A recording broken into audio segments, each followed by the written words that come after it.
बिस्मिल्लाहिर्रहमानिर्रहीम। अस्सलाम वालेकुम स्टूडेंट्स। इंटर मैथमेटिक्स पार्ट 1 की ऑनलाइन क्लासेस में हम आपको वेलकम कहते हैं। आज हम लोग एक्सरसाइज 5.3 के क्वेश्चंस करेंगे। तो एक्सरसाइज पे आने से पहले इसकी जो बेसिक्स हैं उनको हम डिस्कस कर लेते हैं। अभी तक हम लोगों ने 5.1 और 5.2 एक्सरसाइज जो की है उसमें हम लोग एक ऐसी फ्रैक्शन को रिजॉल्व कर रहे थे पार्शियल फ्रैक्शन में जिसके डिनोमिनेटर में जो फैक्टर्स थे वो या तो लीनियर होते थे या रिपीटेड लीनियर थे। अब 5.3 एक्सरसाइज में हम लोग ऐसे क्वेश्चंस को सॉल्व करेंगे जिसमें जो डिनोमिनेटर होगा वो क्वाड्रेटिक की फॉर्म में होगा। मतलब कि उसका गिवन फ्रैक्शन का जो डिनोमिनेटर है वो कुछ इस तरह से होगा क्वाड्रेटिक फॉर्म में, और वो इररिड्यूसिबल होगी, मतलब हम उसकी फैक्टराइजेशन नहीं कर सकेंगे।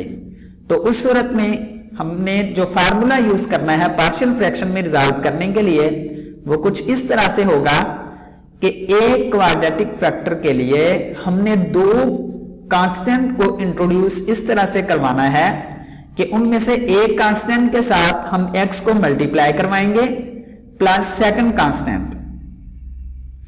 तो अब हम लोग क्वेश्चन नंबर 1 की तरफ चलते हैं और इसको हम पार्शियल फ्रैक्शन में रिजॉल्व करेंगे। तो डियर स्टूडेंट्स, इसमें आप लोग डिनोमिनेटर में देख सकते हैं कि इस वक्त दो फैक्टर्स हैं और एक इसमें है क्वाड्रेटिक और दूसरा लीनियर फैक्टर है। क्वाड्रेटिक क्यों है? क्योंकि इसमें वेरिएबल की मैक्सिमम पावर 2 है और ये लीनियर फैक्टर इसमें वेरिएबल की मैक्सिमम पावर 1 है। इसके अलावा पार्शियल फ्रैक्शन में रिजॉल्व करने से पहले हम लोगों ने यह कंफर्म करना होता है कि गिवन फ्रैक्शन प्रॉपर फ्रैक्शन होनी चाहिए। और प्रॉपर फ्रैक्शन कौन सी फ्रैक्शन होती है कि जिसमें नोमिनेटर की डिग्री लेस देन हो डिनोमिनेटर की डिग्री से। अब इस वक्त नोमिनेटर की डिग्री 1 है और डिनोमिनेटर की डिग्री 3, तो 1 लेस देन 3, तो मतलब ये प्रॉपर फ्रैक्शन ही है। तो अब हम इसमें लेट करेंगे जो हमारे पास क्वाड्रेटिक फैक्टर है उसके लिए हमने अभी देखा कि हमने दो कांस्टेंट को इंट्रोड्यूस करवाना है ax plus B over X square plus 1। फिर ये हमारे पास सेकंड जो फैक्टर है ये लीनियर है, तो इसके लिए हम ऑलरेडी क्वेश्चन सॉल्व कर चुके हैं कि इसके लिए हम simple c over x plus 3 लिख देंगे। अब इससे नेक्स्ट हम लोगों ने ये जो लेफ्ट साइड पे एक्सप्रेशन होता है डिनोमिनेटर में उसके साथ हमने मल्टीप्लिकेशन परफॉर्म करवानी होती है। तो यहां पे जब हम दोनों साइड से इस फैक्टर के साथ मल्टीप्लाई करवाएंगे तो लेफ्ट साइड पे हमारे पास बचेगा 9x माइनस 7, जबकि राइट हैंड साइड पे ax प्लस b। अब यहां पे ये दोनों फैक्टर्स आपस में कैंसिल आउट हो जाएंगे और x प्लस 3 इस टर्म के साथ मल्टीप्लाई हो जाएगा प्लस c इंटू, अब x प्लस 3 ये कैंसिल आउट और c into x square plus 1 आ जाएगा। इससे नेक्स्ट हम लोग कांस्टेंट की वैल्यूज निकालने के लिए जो लीनियर फैक्टर्स होते हैं उसको इक्वल टू 0 पुट करते थे। अब यहां पर भी लीनियर फैक्टर चूंकि हमारे पास एक ही है जो कि x प्लस 3 है, तो इसमें पहले हम लोग x प्लस 3 को 0 पुट करेंगे अपनी इस सेकंड इक्वेशन में। तो x प्लस 3 का 0 होने का मतलब x is equal to minus 3। अब इसमें देखें ax प्लस b के साथ x प्लस 3 ये मल्टीप्लाई हो रहा है जो कि 0 है, तो ये पूरे के पूरा फैक्टर 0 हो जाएगा और लेफ्ट हैंड साइड पे x की जगह पे हमने माइनस 3 और राइट हैंड साइड पे भी x की जगह पे माइनस 3 रखना है। अब ये 10c हो जाएगा और यहां हमारे पास आ जाएगा माइनस 34। अब ये 10 इस साइड पे आके डिवाइड हो जाएगा और c की वैल्यू हमारे पास आ जाएगी माइनस 17 ओवर 5। क्योंकि इसमें 2 कॉमन था दोनों में, तो हमने 2 के टेबल से इसकी सिंप्लीफिकेशन कर ली। अब इससे नेक्स्ट हम लोगों ने a और b कांस्टेंट की वैल्यूज भी निकालनी है। अब लीनियर फैक्टर हमारे पास खत्म हो चुके हैं, तो अब इन कांस्टेंट की वैल्यूज निकालने के लिए हम लोग कंपेयरिंग कोफिशिएंट मेथड को यूज करेंगे और इसके लिए हम पहले 2 को रीराइट करते हैं कुछ इस तरह से कि इसके मैं कांस्टेंट के हवाले से इसकी सेपरेशन कर रहा हूं। अगर आप चाहें तो वेरिएबल्स के साथ भी आप इनकी सेपरेशन कर सकते हैं, मैं इसको a प्लस बी प्लस सी की फॉर्म के अंदर लेकर आऊंगा तो a के साथ चूंकि x है और ये सारी टर्म इसके साथ मल्टीप्लाई हो रही है तो ये एक्स स्क्वायर प्लस 3x बनेगा plus b into x plus 3 और ये c कांस्टेंट हमारे पास आ गया। अब इससे नेक्स्ट हम लोग कोफिशिएंट को कंपेयर करवाएंगे क्योंकि ये इक्वेशन है और इसके दोनों साइड्स पे जो अलजेब्रिक एक्सप्रेशन है वो इक्वल है।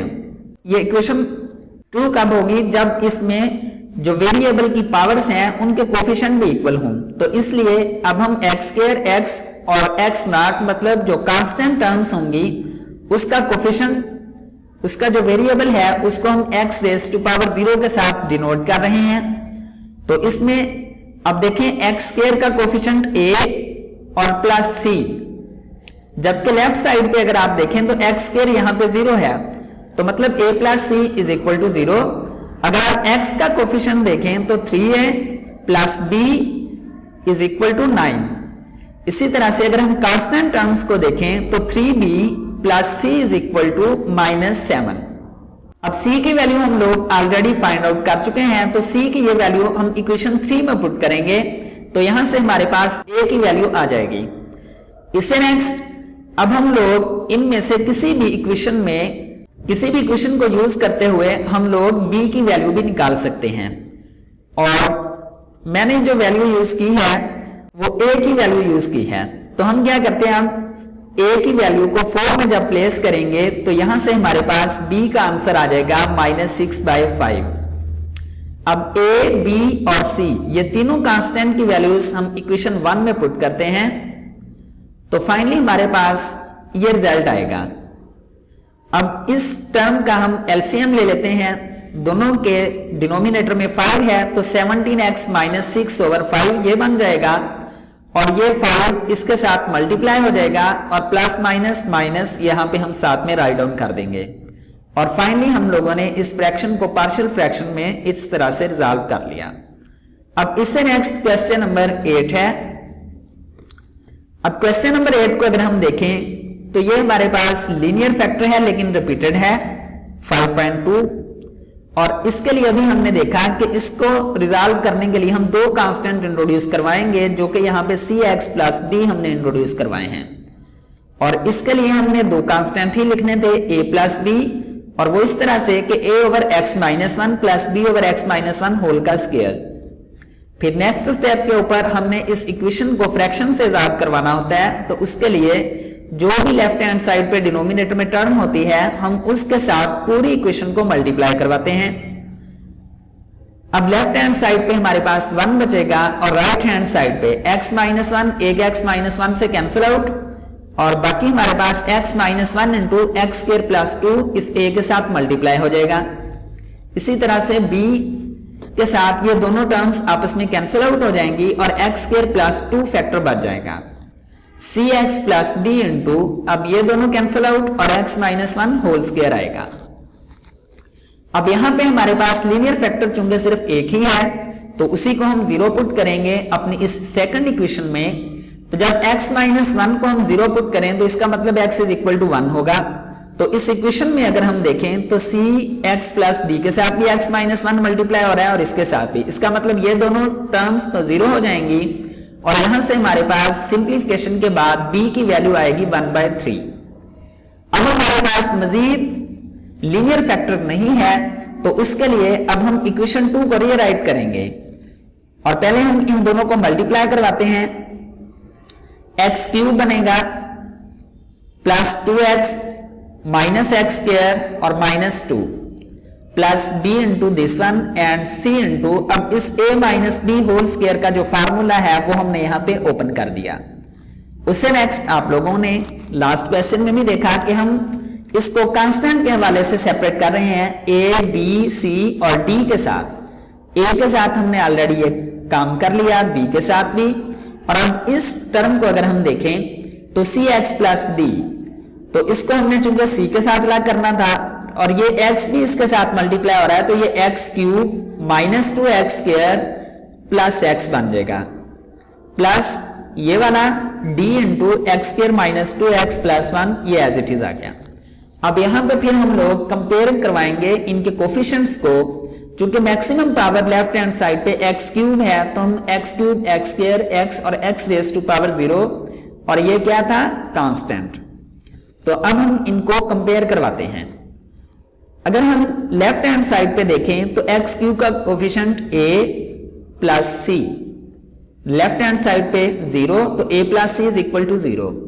अब एक्स स्क्वायर के कोफिशिएंट को अगर देखें तो यहां पे minus a plus b minus 2c plus d is equal to 0। इसी तरह से x के कोफिशिएंट और कांस्टेंट टर्म्स को भी जब हम आपस में कंपेयर करवाएंगे तो हमारे पास ये रिजल्ट बनेगा। अब हमारे पास इस वक्त इक्वेशंस हैं 1 2 3 4 और हमने b की वैल्यू तो निकाल ली है। अब a, c और d इन कांस्टेंट की वैल्यूज हम लोगों ने फाइंड आउट करनी है। तो इसके लिए हम क्या करेंगे कि अपनी इस 4 इक्वेशन को 2 के साथ पहले मल्टीप्लाई करवाते हैं, देन फिर इसको 5 में ऐड कर देंगे। तो जब हम इसको मल्टीप्लाई करवा के इसमें एडिशन करेंगे तो हमारे पास ये रिजल्ट बनेगा कि ये दोनों आपस में कैंसिल आउट हो जाएंगे और ये 2d और माइनस 2d ये भी आपस में कैंसिल आउट। तो हमारे पास रिजल्ट बचेगा 2b minus 3c is equal to 0। अब हम b की वैल्यू इसमें जब पुट करेंगे तो यहां से हमारे पास c की वैल्यू आ जाएगी 2/9। अब इससे नेक्स्ट ये c की वैल्यू हम लोग इस इक्वेशन 1 में पुट करेंगे तो यहां से हमारे पास a का आंसर भी आ जाएगा जो कि -2/9 है।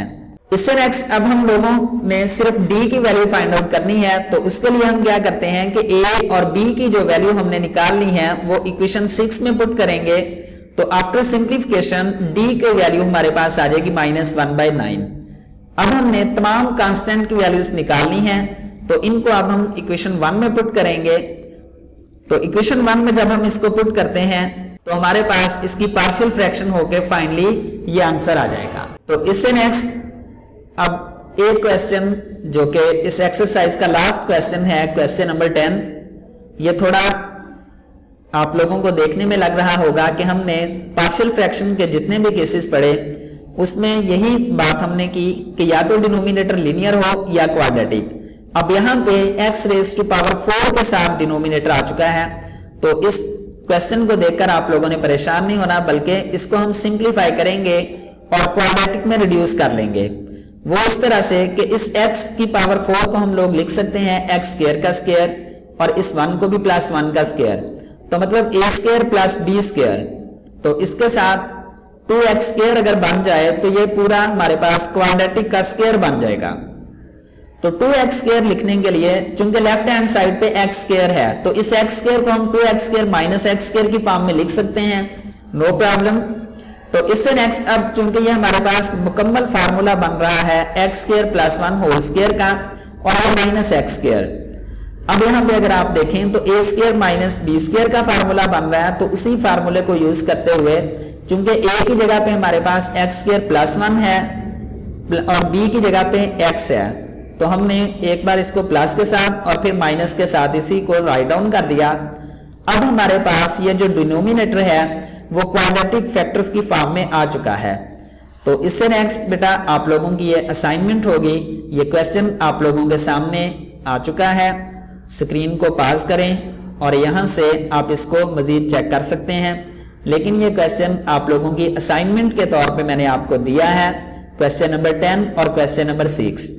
अगर फिर भी किसी किस्म का कोई प्रॉब्लम आए तो आप लोग कमेंट बॉक्स में मेंशन कर सकते हैं या फिर अपने व्हाट्सएप ग्रुप में भी मुझसे पूछ सकते हैं। अब नेक्स्ट लेक्चर में हम लोग 5.4 एक्सरसाइज सॉल्व करेंगे। तब तक मुझे इजाजत दीजिए। Thank you, Allah Hafiz.